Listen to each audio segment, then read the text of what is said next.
Entonces estamos ya en el segundo piso. Si esta barrera es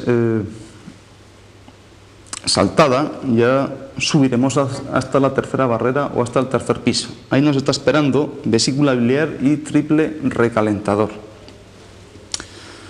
Entonces, vesícula biliar, la característica es que ahora tenemos dos sensaciones, y es que sentimos a veces frío y otras veces sentimos calor.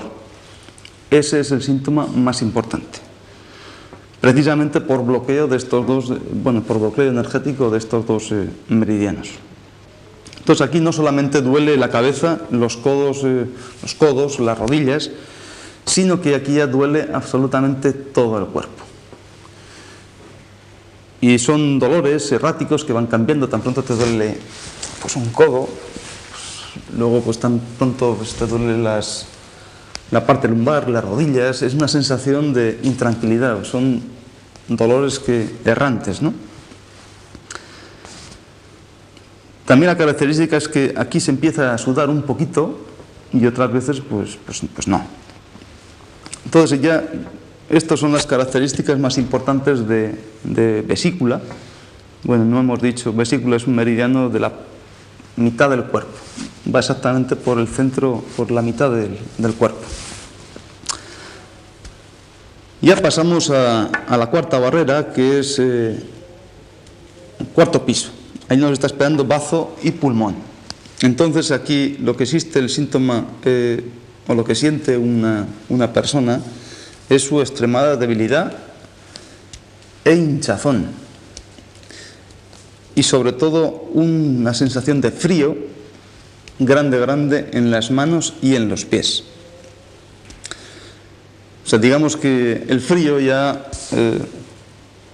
está desde las grandes articulaciones, desde las extremidades hacia abajo, o sea, desde rodillas hacia abajo, codos hacia las manos. Una sensación de frío impresionante. Normalmente aquí decimos, bueno, yo creo que aquí esta sensación de frío es evidentemente por mala circulación.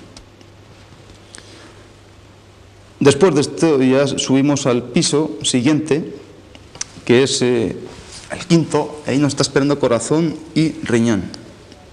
Entonces, la sintomatología más importante aquí es que viene un hinchazón generalizado, incluso la cara. Y, lógicamente, si decimos siempre que si es en la cara, es que una manifestación de la afectación del meridiano de corazón y de corazón en sí. Y, por supuesto, en el vientre, digamos como una sensación de globo, entonces ahí hay una afectación ya de riñones. Entonces ya en esta situación ya no se controla el esfínter de la orina, el esfínter para orinar, quiero decir.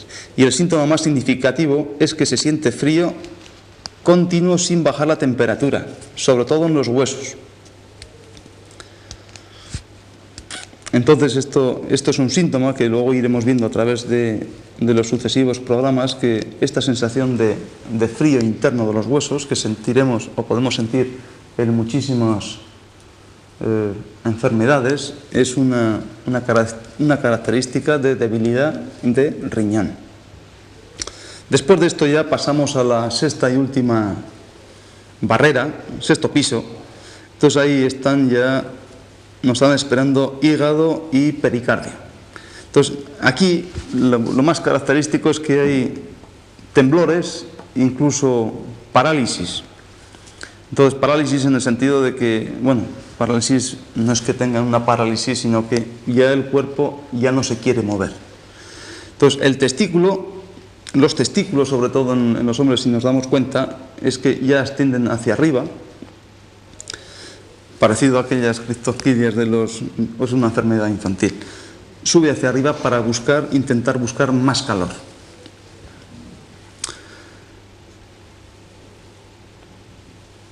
Entonces aquí lo más importante, digamos, es que aquí la persona ya no puede hablar, precisamente por afectación de ese corazón. Ya no controla el esfínter anal, se hace cacas, de tal manera que podemos decir que el sistema nervioso y los músculos ya han perdido absolutamente todo el control.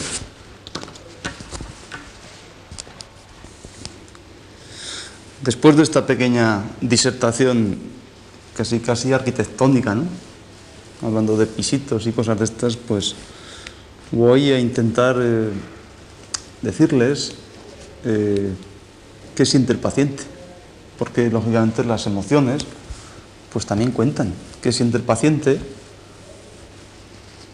y a qué es debido? Por intentar encuadrar también, aunque es difícil también, así, si ustedes me permiten, encuadrar una emoción en un piso o en una barrera de defensa o en unos meridianos que más o menos correspondan.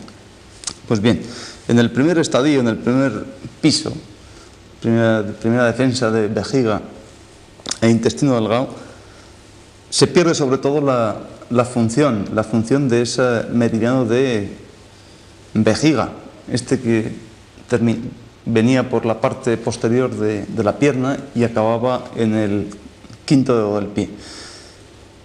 Lo más curioso es que se pierde esta función y por tanto la persona ya no puede aguantar de pie, está muy cansado, no guarda la postura de estar de pie, ya no tiene ganas de absolutamente nada.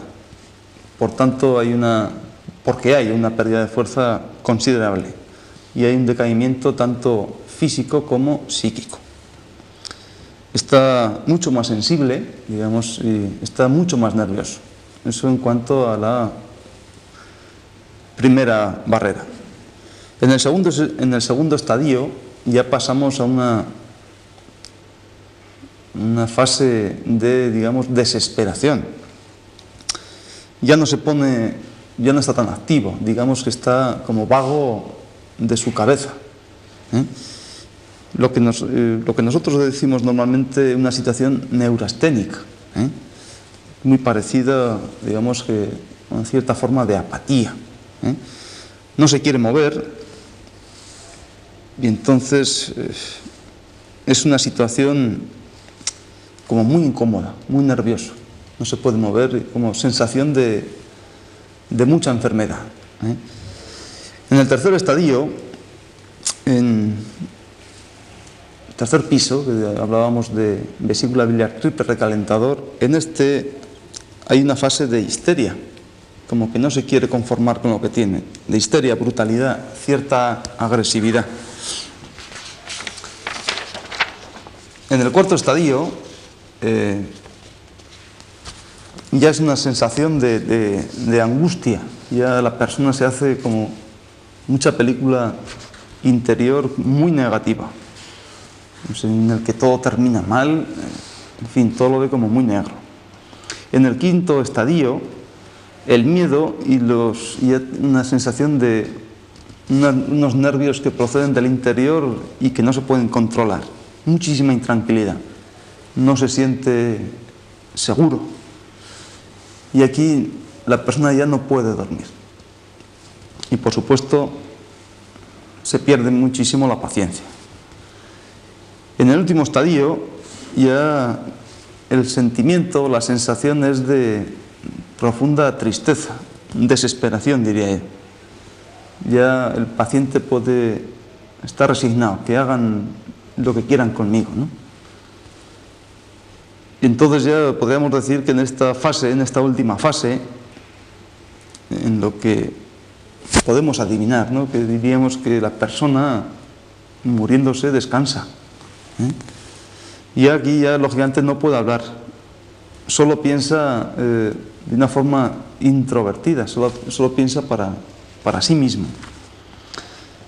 Ya no quiere absolutamente, ya no quiere nada del exterior, digamos que es un mundo interior total.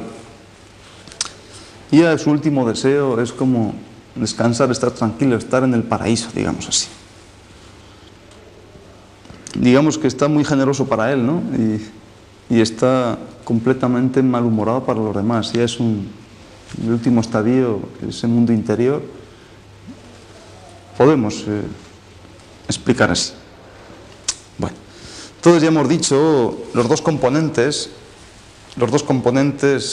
tanto físicos como el mundo de las emociones. Bueno, lógicamente una emoción es una cosa que está mucho más en el aire, ¿no? No se puede calibrar ni se puede medir, es un sentimiento y como tal así lo intentamos expresar, mejor o peor. Entonces, claro, ustedes me dirán que después de haber estado hablando sobre una forma, un punto de vista, otro punto de vista, ¿qué hacemos? Lógicamente, yo les he estado leyendo este libro y les hablo de unos nombres farmacológicos. Lógicamente, es bastante aburrido para ustedes, diría yo. Entonces, en otro programa explicaremos un poco lo que hace ese compuesto químico, al entrar en el cuerpo, qué es lo que hace y la función que desempeña. Lógicamente, esto va a ser un programa bastante aburrido, pero creo que en justicia hay que hacerlo así. Entonces, después de estas dos, no digamos diferenciaciones, sino estos dos puntos de vista, ustedes ahora, ¿qué van a hacer?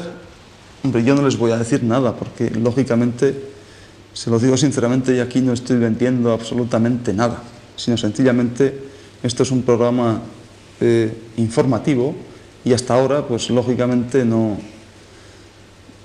se había dado este tipo de información y como tal, pues me siento un poco en la responsabilidad y en la obligación, sana obligación de hacerlo así. Entonces, ¿qué hacer?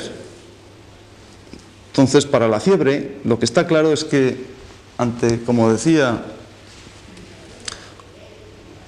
don Benigno Velázquez, Lorenzo Velázquez, pues lógicamente esa fiebre, al ser una enfermedad cuya causa, independientemente de los virus que han anidado por una debilidad, etcétera, etcétera, si la causa está en un viento frío, hemos cogido frío, lógicamente, no creo que a esta persona se le dé algún tipo de compuesto o se le pueda decir que hay que calmar ese síntoma febricular o febril con algo para que quitemos directamente en esa primera barrera de defensa, quitarle ese calor como respuesta natural de ese cuerpo para intentar vencer, lógicamente aumentando absolutamente todos los metabolismos, para vencer ese agente extraño que ha entrado. Entonces, para esa fiebre, hombre, si yo les digo que lo mejor sería planchar al paciente, eso es un término un poco exagerado, porque eso sí que traería unos efectos secundarios desastrosos, ¿no? Pero sí convendría tomar, y ojo con lo que les voy a decir, no me lo interpreten mal, que es beber un poquito de alcohol. El alcohol tiene una característica, que es que primeramente calienta, digamos que puede ser como un socorro de primera mano, pero posteriormente produce incluso mucho más frío. Entonces digamos que sería como esas dos pinzas que en un momento determinado nos ayudan a recargar un poco la batería para que luego esa batería se dé la suficiente energía como para que arranque el coche y posteriormente ese coche autogenere su propia energía. Digámoslo en ese sentido, un poco coloquial, ¿no? Tampoco yo les voy a decir que cojan la botella de cualquier bebida y dale que te pego, porque eso sería, por supuesto, eso ni es recomendable ni es bueno, sino un poquito de alcohol para arrancar precisamente, dar calor. Después sería recomendable comer comida picante. Picante. De eso medicina natural entiende bastante. En cuanto a sabores que estimulan a unos órganos o unas vísceras muy determinados. Comer comida picante y ajos crudos, incluso cocidos, y cebolla. Mire usted qué cosa más sencilla. Y cebolla. ¿Para qué? Lógicamente, con eso vamos a tonificar mucho vejiga e intestino delgado, por un lado, y vamos a dar ese primer arranque de ese calorcito para intentar echar a ese frío. Lógicamente hay tratamientos específicos para estimular, pinchando y haciendo moxibustión, esa vejiga y ese intestino delgado. Lógicamente ni es el programa ni es el momento adecuado para decirles estos puntos, porque no les serviría para absolutamente nada. Entonces, lo que estaba acostumbrado hasta ahora es que en esta primera fase lo primordial es quitar la fiebre. Entonces, si quitamos la fiebre, ese calor tan exagerado que produce el mismo cuerpo, ahí va a afincarse mucho mejor el frío, eso está claro. Entonces, digamos que con esa medida lo que hacemos es que implantamos en nuestro propio país la base, una base o una central de nuestro propio enemigo. Entonces ya empezamos a perder alguna batalla. También en esta fase la persona pues no tiene ganas de comer y normalmente ya se produce una paralización del movimiento intestinal, un estreñimiento. Entonces, lógicamente, yo que estoy, como estamos trabajando o estamos jugando con esa sintomatología, ante un estreñimiento, pues lo mejor es dar alguna cosa para que se suelte ese intestino. Entonces, lo que hace, lógicamente, es que ese intestino grueso y ese estómago van a perder mucha más fuerza. Y, por tanto, como esa fuerza, como ese, digamos así, esa energía, lo que vamos a hacer es implantar todavía más el frío. Entonces, de aquí podemos pasar ya directamente a la segunda fase para como tratamiento. ¿Qué podríamos hacer? Entonces aquí vamos a dar comidas calientes, lógicamente, y fibrosas, con menos cantidad de agua, para intentar también moverse un poquito y descansando muchísimo.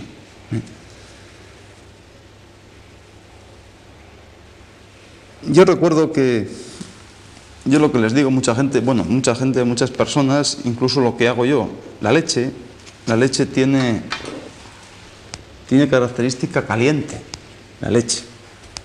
Y hay otra cosa, un día yo les empecé a hablar un poco sobre abejas. Entonces la abeja es un bichito que tiene dos características. Una es lo que produce y otra lo que tenía en su abdomen, una cápsulita de veneno. Entonces, ese aguijón con esa cápsula que inocula tiene una característica muy fría, de tal manera que si pincháramos en un sitio muy determinado ante una persona muy débil, lógicamente ahí la reacción que se iba a producir iba a ser fatal para su salud. Sin embargo, ella produce otras cosas, como es miel. La miel tiene característica muy caliente. Entonces, si usamos leche caliente más miel, lógicamente eso va a dar una caloría tremenda. Por tanto, digamos que es una ayuda en contra de ese frío. En el tercer estadio, lógicamente ahí es cuando empezamos a dar para ese dolor de articulaciones que decíamos y esos dolores que persisten, cefaleas, pues ya damos antiinflamatorios y damos analgésicos. Eso lógicamente va a frenar la respuesta natural del cuerpo, o sea, su propia inflamación.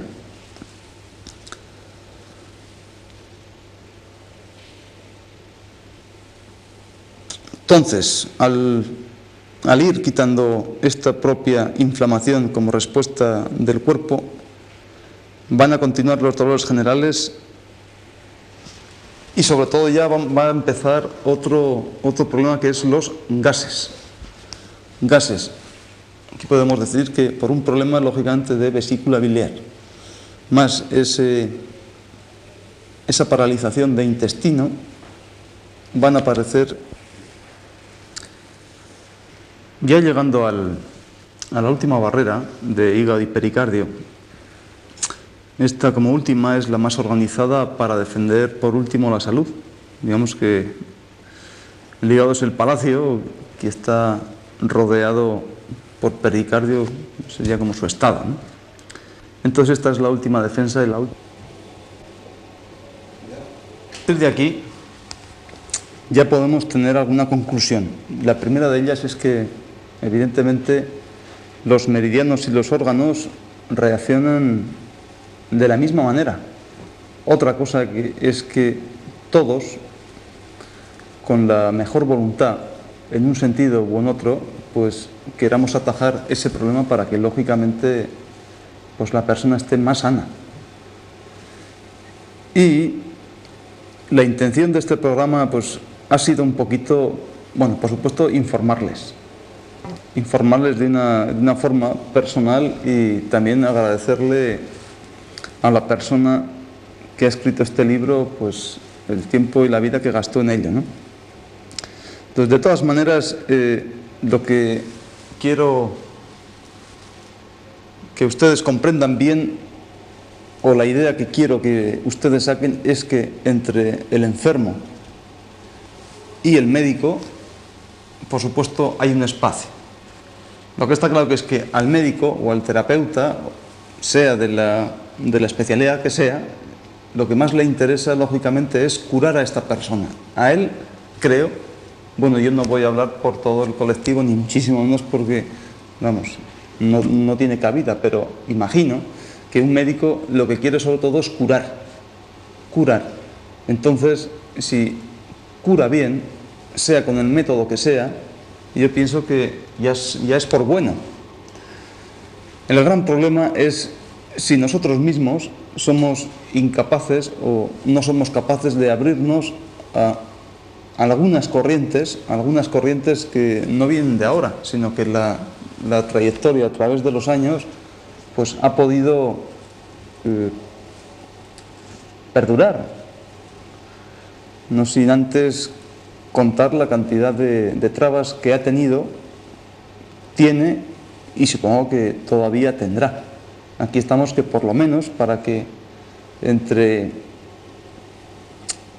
las personas y los que practicamos este conjunto de medicina oriental sea una cosa mucho más directa. Puedo decirles que en mi consulta, como tal, pues aquí se ve a las personas, pero de una forma muy directa en el sentido de decir, bueno, pues, ante tal patología, yo tengo un punto de vista, tengo otro punto de vista, ambos van paralelos, entonces usamos la mejor manera para que esto salga adelante. Lo que vengo a decir es que entre médico y paciente, aquí hay un espacio que está cubierto por otros mecanismos o otros entes o otras cosas que quizá esa relación se va desviando e incluso muchas veces no va tan sumamente directa. Por hoy creo que ya es suficiente de hablar de este tema. En una próxima ocasión, y al ser de justicia, intentaremos explicar mucho más metódicamente lo que nos dicen personas que nosotros nos han cultivado sobre qué hace cada sustancia química, cómo entra en el cuerpo y cómo hace reaccionar al cuerpo. Y por supuesto diremos los pros y los contras. Sencillamente pues para que ustedes estén más informados. Y a partir de ahí, pues ya bien en esta pareja supuesta que hemos formado entre médico y paciente, uno de ellos tome la decisión más adecuada, o bien el paciente o bien el médico. Pero la verdad es que creo así que el tema de la salud, como cualquier faceta de la vida, es un tema de estricta responsabilidad personal. Estricta responsabilidad personal. Y esa decisión, tarde o temprano, o bien la toma uno o bien la toma otro. Y esa es la idea que hoy me gustaría que hubiesen, comprender un poquito. Con eso ya me conformo. Con que solo me queda ya, por supuesto, despedirme otra vez y, por supuesto, darle las gracias. Hasta luego. Dios, buenas tardes.